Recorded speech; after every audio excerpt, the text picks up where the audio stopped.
देखिए साथियों, आज हम बात करेंगे राजस्थान वाहन चालक भर्ती 2025 की। फॉर्म भरते समय ये गलतियां ना करें। सिलेबस में बदलाव, नोटिफिकेशन जारी, 27,656 पदों पर होगी ये भर्ती, यानी 2,756 पदों पर आपकी भर्ती होगी। आवेदन 27 मार्च से है, यानी कल से आपके आवेदन है। लास्ट डेट कब है, तैयारी आपको कैसे करनी है, बिल्कुल सारी चीज़ें यहाँ पर बताऊंगा कि तैयारी आपको किस तरीके से तैयारी करनी है, और आपको तैयारी करोगे तब कौन कौन सी बातें को ध्यान में रखना है, तब जाके आप तैयारी करोगे, है ना।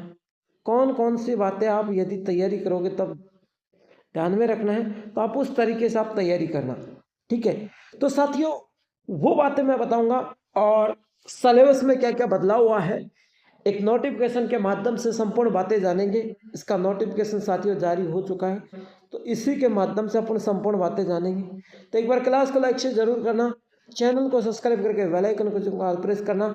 मैं लखन सिंह गुजर, देव क्लासेस दौसा के इस ऑनलाइन प्लेटफॉर्म पर आप सभी का हार्दिक स्वागत करता हूं।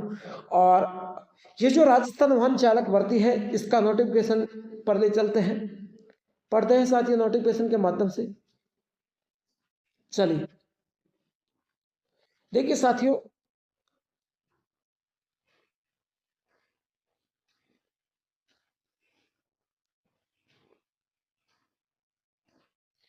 राजस्थान कर्मचारी चयन बोर्ड से नोटिफिकेशन आया है, और ये जो नोटिफिकेशन है इसकी विज्ञापति किसकी, वाहन चालक की विज्ञापति भी जारी हो चुकी है।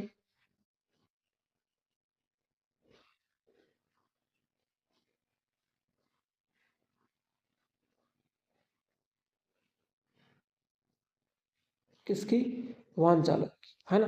तो वाहन चालक की विज्ञापति भी जारी हो चुकी है। अब यहां पर लिख रखा है वाहन चालक हेतु सीधी भर्ती।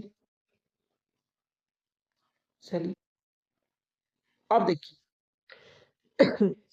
ये जो गैर अनुसूचित क्षेत्र है उसके लिए तो साथियों 2602 पद है, और अनुसूचित क्षेत्र के लिए 154 पद है। ठीक है जी, गैर अनुसूचित क्षेत्र के लिए 2602 पद है, और अनुसूचित क्षेत्र के लिए 154 पद है। ऑनलाइन एप्लीकेशन फॉर्म, इस पर आपको ध्यान देना है। ऑनलाइन एप्लीकेशन फॉर्म पर मैं समस्त वंचित सूचना अवश्य अंकित करें। ऑनलाइन आवेदक फॉर्म भरने से पूर्व बोर्ड की वेबसाइट पर उपलब्ध विज्ञापति को ध्यानपूर्वक पढ़ ले, यानी जो नोटिफिकेशन है वही विज्ञापति। आवेदन में सुधार के क्रम में बोर्ड द्वारा कोई पत्र व्यवहार स्वीकार नहीं किया गया। आप सोचो कि गुरुजी हमारा आवेदन में ये गलती हो गई, इसको सुधार करूंगा, तो बेटा सुधार करने के लिए यहाँ पर कोई बातें नहीं की गई है, कोई डेट नहीं दी गई है। आपको एक बार फॉर्म भरना है तो सही तरीके से भरना है। नहीं आपका फॉर्म नहीं भरोगे सही तरीके से, गलत किसी भी नाम में मिस्टेक, आपके नाम में, पिता के नाम में जो भी डिटेल मांगेंगे उसमें यदि थोड़ी सी मिस्टेक कर दी तो आपका फॉर्म रिजेक्ट हो जाएगा। ठीक है, ऑनलाइन आवेदन जो प्रक्रिया है वो SSID के, यहाँ पर आप इस वेबसाइट के माध्यम से ऑनलाइन करोगे, और ऑनलाइन करने के बाद आप वहाँ आपके SSID से वन टाइम रजिस्ट्रेशन आप फीस कटवाओगे और आपका ऑनलाइन हो जाएगा। ठीक है, ठीक है, इस तरीके से आप अपना ऑनलाइन कर सकते हैं। ठीक है, आगे देखिए।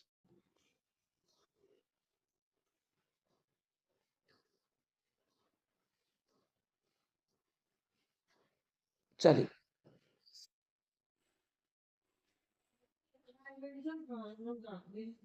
जन आधार के माध्यम से जनरेट होता है वन टाइम रजिस्ट्रेशन।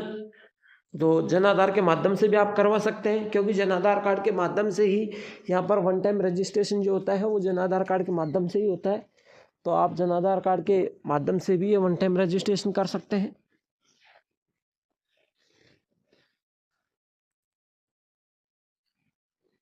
यदि आधार कार्ड नहीं है तो अभ्यर्थी निर्धारित समय सीमा की घोषणा करने की बाद में अभ्यर्थी निम्नलिखित 3 में से किसी एक का विकल्प चुने। पिताजी का नाम और जन्म तिथि प्रोफाइल विवरण का आप सत्यापित करोगे तो आपका सारा मैटर यहाँ पर डिक्लेयर होगा। दूसरी बात है, डिजिटल के माध्यम से 10वीं मार्कशीट से जोड़ने का विकल्प है। तो अपने 10वीं की मार्कशीट यहाँ पर जोड़ देना, रोल नंबर जिस वर्ष में उत्तीर्ण किए उसको सत्यापित यहाँ पर दर्ज करना। तो फॉर्म इस तरीके से लगभग आपका भरा जाएगा। और ये जो फॉर्म भरोगे या तो जन आधार कार्ड के माध्यम से, SSID के माध्यम से आप भर लेना, ठीक है। कोई भी आपको दिक्कत आए तो आप इस हेल्पलाइन नंबर पर संपर्क करना और हमारे चैनल से जुड़ना, वहाँ पर सारी समस्या सॉल्व हो रही है। टेलीग्राम चैनल, व्हाट्सएप ग्रुप पर, यूट्यूब पर कमेंट करोगे तो हम आपको सारी समस्या सॉल्व करेंगे, ठीक है। आगे देखिए, अब बात आती है साथियों फीस की। देखो, नॉन क्रिमिनल श्रेणी, पिछड़ा वर्ग, अति पिछड़ा वर्ग, आर्थिक रूप से कमजोर वर्ग, अनुसूचित जाति, अनुसूचित जनजाति का आवेदक के लिए 400 रुपये लगेंगे।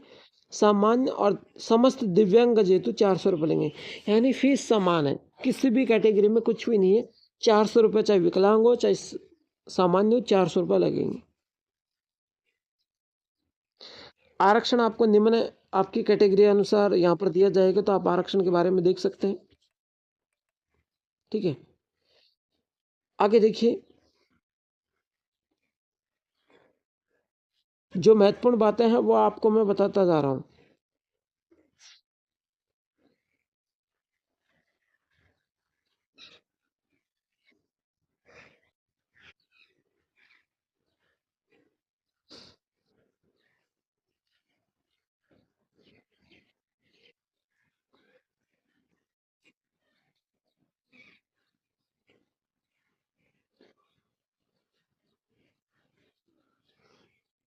जो भी महत्वपूर्ण बातें हैं वो आपके सामने दिखा रहा हूं मैं। हाँ, एक बार ये देख लीजिए,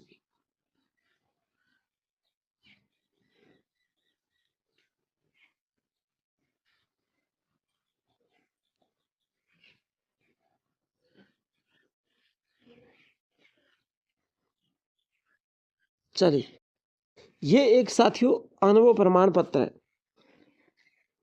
यहाँ पर देखो, कार्यालय कंपनी का नाम आएगा, पता आएगा, ईमेल आएगा, है ना, और यहाँ पर जो भी पंजीकरण है वो आएगा। फिर आपको साथियों यहाँ पर श्रीमती, पुत्र, पत्नी, श्री, जन्म दिनांक, क्रमांक, दिनांक, आधार कार्ड नंबर, ये सारी यहाँ पर जो भी आएगा, कितने दिन से इतने दिन तक इन्होंने वाहन चलाया, कि आपके वाहन के बारे में होगा, है ना, कि आपने कितने दिन तक वाहन चलाया हुआ है। जो एक्सपीरियंस आपको वाहन का 2 साल का, 3 साल का जो भी एक्सपीरियंस है वो यहाँ पर आपका डालेंगे। यहाँ पर आपकी फ़ोटो सत्यापित होगी और यहाँ पर जिस संस्था से आपने बनाया उसके हस्ताक्षर हो जाएंगे, ठीक है।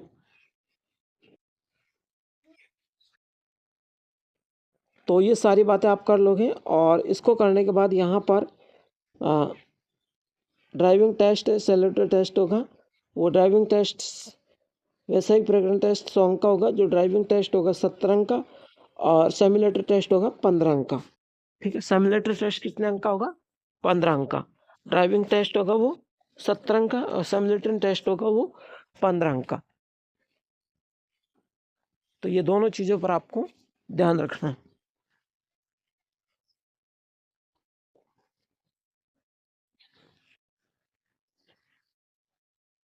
अन्य योग्यताएं स्वास्थ्य के बारे में और चरित्र प्रमाण पत्र के बारे में होगी। 40% आपके यहाँ पर पास मार्किंग होनी चाहिए, न्यूनतम कुल अंक 100 होंगे। देखिए, लिखित परीक्षा की बात कर रहे हैं यहाँ पर। अभ्यर्थी का चयन लिखित परीक्षा के प्राप्त अंकों के आधार पर होगी। लिखित परीक्षा में प्राप्त अंकों के आधार पर निर्धारित होगी। व्यावसायिक परीक्षण टेस्ट कुल 100 अंक का होगा। व्यावसायिक जो परीक्षण टेस्ट है ना, वो 100 अंक का होगा। चयन होगा जो आपका लिखित परीक्षा के आधार पर होगा। और ऐसी कोई खास बात है इसमें आयु को लेकर है। जो आयु आपकी 1/1/2026 को मानकर गणना की जाएगी। 23/9/2000 के अनुसार जिस भर्ती के पदों के लिए भर्ती हुई थी उन्हें यदि उस वर्ष की आयु की दृष्टि से प्रमाण पत्र है तो 3 वर्ष के अधिक आयु नहीं दी जाएगी, है ना।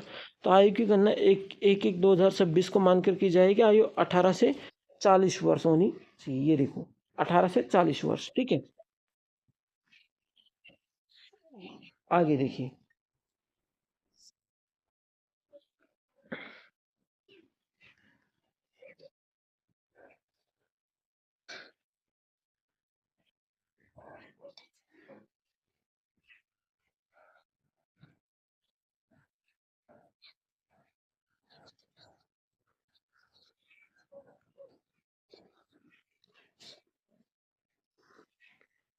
परीक्षा का जो आयोजन है साथियों, यहाँ पर जो आवेदन तिथि है वो आपकी 27/2/2025 से लेकर के, कल 27 तारीख है, कल से लेकर के 28 तारीख, मार्च के महीने के 28 तारीख को रात्रि 11 बजे तक आपका आवेदन भरा जाएगा, ठीक है। फिर आवेदन भरने के बाद आपको तैयारी करनी है ज़बरदस्त, क्योंकि 22 से 23 नवंबर के बीच, 22 से 23 नवंबर 2025 को कंप्यूटर आधारित सीबीटी, टैबलेट आधारित टीबीटी, ऑफलाइन ओएमआर सीटी, यानी तीनों में से या तो कंप्यूटर पर लेंगे या टैबलेट पर लेंगे या फिर आपके ओएमआर सीट पर आपकी एग्ज़ाम करवाई जाएगी 22 से 23 नवंबर के बीच, है ना। तो प्रवेश पत्र SSID के माध्यम से निकलेगा, ठीक है। तो इस चीज़ को आपको ध्यान में रखें। डॉक्यूमेंट मैंने आपको बता दिया, आधार कार्ड, जन आधार कार्ड, 10वीं की अंक तालिका, योग्यता इसमें 10वीं पास है। योग्यता कौन से पास है साथियों? योग्यता 10वीं पास है ना। तो आधार कार्ड, जन आधार कार्ड, 10वीं की मार्कशीट और एक्सपीरियंस सर्टिफिकेट इसमें होना जरूरी है ना। साल की वैधता नहीं रखेगी, 1 साल का, 2 साल का, जितना भी हो वो ले जाना, ठीक है। अब यहाँ पर क्या होगा साथियों, एग्जाम की प्रोफेशनल रूप से मैं बात करूँ,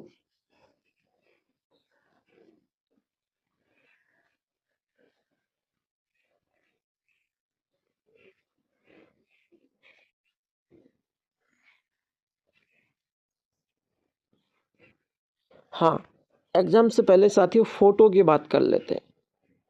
भाई देखिए, फोटो आपकी होनी चाहिए 50% जगह घेरना चाहिए फोटो। बैकग्राउंड सफ़ेद हल्का रंग का होना चाहिए। और जब फोटो खींचे तो आपका चेहरे पर, शरीर पर कहीं भी फ्लैश नहीं आना चाहिए। फोटो की साइज 3.5 सेंटीमीटर से 4.5 सेंटीमीटर होनी चाहिए, यानी 480 इंटू 640 है मैक्सिपल होनी चाहिए। और यहाँ पर साथियों 50 से 100 KB के बीच आपकी फ़ोटो होनी चाहिए। वैसे हस्ताक्षर चाहिए, हस्ताक्षर भी साथियों 20 से 50 KB के बीच आपके होने चाहिए। PNG में होनी चाहिए, किस में? JPNG। तो फोटो हस्ताक्षर आपके JPNG में होनी चाहिए।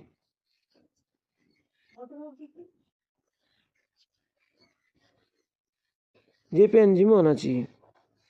अब यहाँ पर ऑनलाइन प्रक्रिया की बात पूरी होगी। यहाँ पर एक जाति प्रमाण पत्र को लेकर हो रहा है।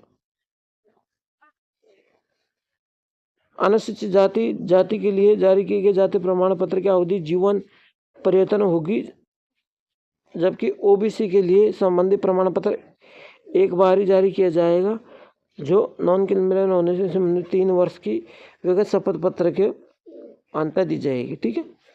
आप देखिए, आपको यहाँ पर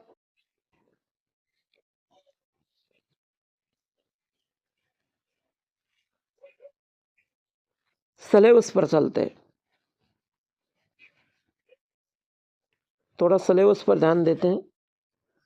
देखिए, सिलेबस में कुछ भी नहीं है। 30 नंबर की आपकी हिंदी है, 15 नंबर की अंग्रेजी है, 50 नंबर का सामान्य ज्ञान है, और जो साथियों गणित है वो 25 नंबर की है। टोटल नंबर 120 है। 2 घंटे का समय आपके पास। तो मेरे ख्याल से आप किस किस पर ध्यान देना, है ना। आपको किस सब्जेक्ट पर ज़्यादा ध्यान देना है? सबसे पहले तो आप हिंदी को पढ़ लेना, फिर हिंदी को पढ़ने के बाद आप मैथ को पढ़ लेना।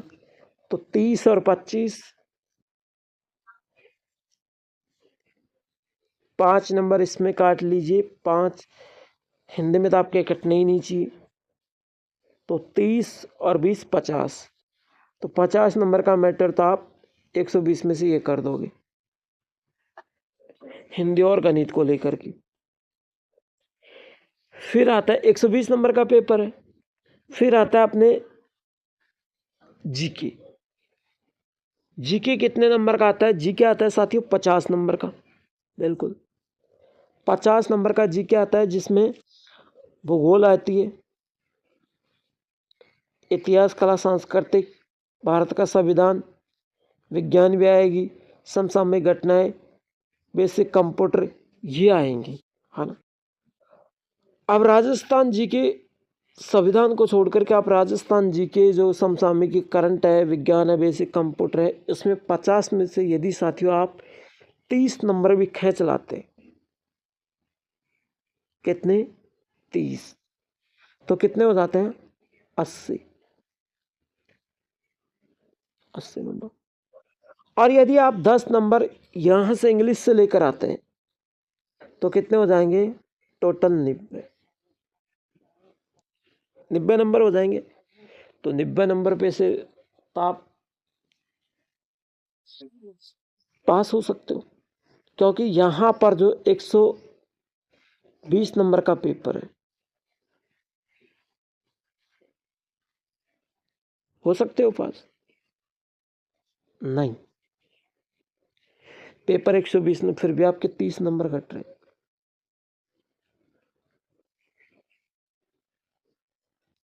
देखिए, इसको सुधारने के लिए आपको क्या करना होगा?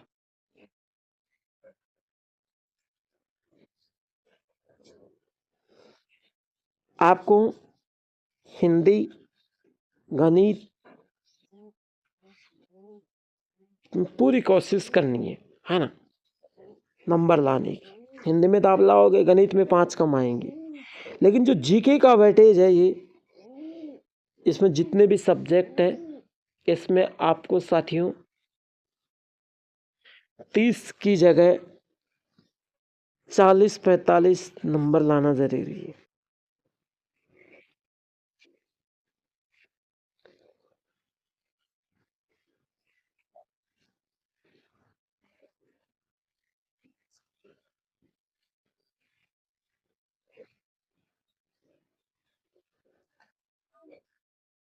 है ना। तो 30, सॉरी, तो यहां पर आपके हो जाएंगे साथियों 30 और 20 50, और 90 आप इधर, 40 आप जीके में लेकर आना है, 10 को आपको इंग्लिश में लेकर आना है। तो आपके 100 नंबर आराम से लाने। 100 नंबर लाओगे 2 घंटे के अंदर, पेपर हल करना है पूरा, 100 नंबर आपको लेकर आने, तब जाके आपका नंबर आएगा। एक बात और ध्यान से सुन लेना, नेगेटिव मार्किंग आपकी 1/3 रहेगी ऊपर, यानी 3 जब आप गलत कर दोगे ना, तो एक सही किया ना, जैसे मान लीजिए आपके एग्जाम में सपोज करिए 4% है ना, 1/3 नेगेटिव मार्किंग है। आपने 1, 2, 3 और ये 4, आपने साथियों पहला क्वेश्चन गलत किया, दूसरा क्वेश्चन आपने सही कर दिया, तीसरा भी गलत कर दिया, चौथा भी गलत कर दिया, तो 1/3 नेगेटिव मार्किंग है। ये तीनों के चक्कर में आपका ये क्वेश्चन भी कटेगा, एक सही को भी खत्म कर देगा ये। तो थोड़ा पढ़ाई में ध्यान देना। सिलेबस आपके सामने ये है। हिंदी में वही संज्ञा, सर्वनाम, क्रिया, विशेषण, लिंग, वचन, कारक, लोकोक्ति, मुहावरा, समास, संधि, यही आएंगे। इंग्लिश में tense, active, passive, direct, indirect है, सेंटेंस है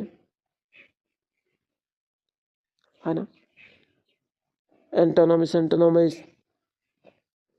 ये आएगा। जी क्या आप जानते हो?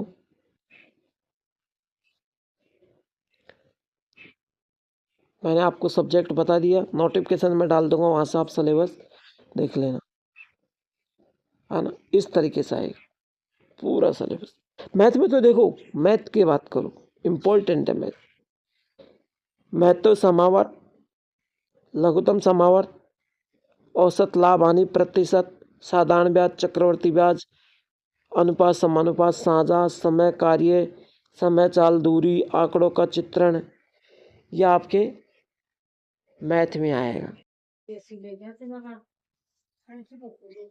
प्रत्येक प्रश्न का 5 विकल्प चुनने होंगे साथियों। आपको यहाँ को ABCDE में से अंकित करना है, ठीक है। यदि आप एक भी अंक को अंकित नहीं करते हैं तो आपका गलत उत्तर माना जाएगा। अब 4 ऑप्शन तो ये हैं, इनमें से कोई सा सही होगा। यदि इन चारों में से नहीं आता है तो आपको ई को अंकित करना है, ई का गोला काला करना है, ठीक है। ये बात हो गई आपकी क्लियर। दूसरी बात है, प्रत्येक प्रश्न के विकल्पों में किसी एक विकल्प को भरना आवश्यक होगा। मैंने बताया आपको ई विकल्प का गोलाकार घेरा करना होगा। यदि आपको प्रश्न किसी को हल नहीं करते हैं तो 5वां विकल्प चुनना जरूरी है, ठीक है। जिसमें किसी भी विकल्प को घेरा नहीं किया तो 10% प्रश्नों के प्रत्येक प्रश्न के 1/3 अंक घटा लिए जाएंगे। यानी अगर आप ई विकल्प को चुन लेता है ना, आपको कोई भी अंक नहीं कटेगा, और आप नहीं भी हल करते हैं ना तो भी आपका अंक कटेगा, ठीक है। तो जिस अभ्यर्थी द्वारा 10% अधिक प्रश्नों के किन्हीं 5 गोलों में से घेरा नहीं भरने पर उसे अयोग्य माना जाएगा। यानी 10% से ज़्यादा आप 5 गोले नहीं भरते हैं 5 प्रश्नों के, यानी ABCD में से, तो आपको परीक्षा से बाहर कर दिया जाएगा। अब आपको मेन बात यह है कि तैयारी करनी कैसे। सबसे पहले तो आपको सिलेबस को पूरी गहनता के साथ अध्ययन करना है। विषयों पर ध्यान देना है, कौन से विषय में कौन सा टॉपिक है, कौन कौन से टॉपिक है, कौन कौन से पहले तो ये समझना है कि कौन कौन से सब्जेक्ट है इसमें, फिर इस सब्जेक्ट के बाद में पढ़ना है कि कौन कौन से टॉपिक है, किस टॉपिक क्रम में ध्यान देना है ज़्यादा, ठीक है। फिर अध्ययन योजना बनाए, हर विषय के लिए समय निर्धारित करें और अनुसरण करें। हर विषय के लिए समय निर्धारित करें। मुझे इस समय पर हिंदी पढ़नी है तो पढ़नी है, इस समय पर इंग्लिश पढ़नी है तो पढ़नी है ना। बिल्कुल स्किप ना करें। पिछले वर्षों के परीक्षा पैटर्न पेपर को देखें, पिछले वर्ष का परीक्षा पैटर्न कैसा था, किस लेवल का क्वेश्चन आते थे, 9 लेवल के, हाई लेवल के। मॉक टेस्ट दे, बहुत सारे मॉक टेस्ट आते हैं। हमारे देव पाठशाला दौसा की वेबसाइट पर भी मॉक टेस्ट है, आप वहाँ पर भी मॉक टेस्ट दे सकते हैं। गति और सटीकता के साथ आपको मॉक टेस्ट मिलेंगे, तो आप वहाँ से आपको सुधार मिलेगा कि कौन कौन से क्वेश्चन आपने गलत किए, सही किए। राजस्थान जीके पर ज़्यादा ध्यान दें, राजस्थान के इतिहास, भूगोल, कला, संस्कृति पर अधिक फोकस करें, यही आपका नंबर बनाएगा, ठीक है। तो इस तरीके से आप एग्जाम क्लियर कर सकते हैं। गारंटेड बैच यही है हमारा। यदि आप इन नियमों पर फोकस कर लोगे और तैयारी कर लोगे ना, तो मैं दावा करता हूँ गारंटी से जो बैच के देने वाले हैं उनसे भी 100% मेरा दावा है कि आपका सिलेक्शन होगा, 101% आपका सिलेक्शन होगा। तो चलते हैं एक और नेक्स्ट क्लास के साथ, फिर मुलाकात होगी। Thank you.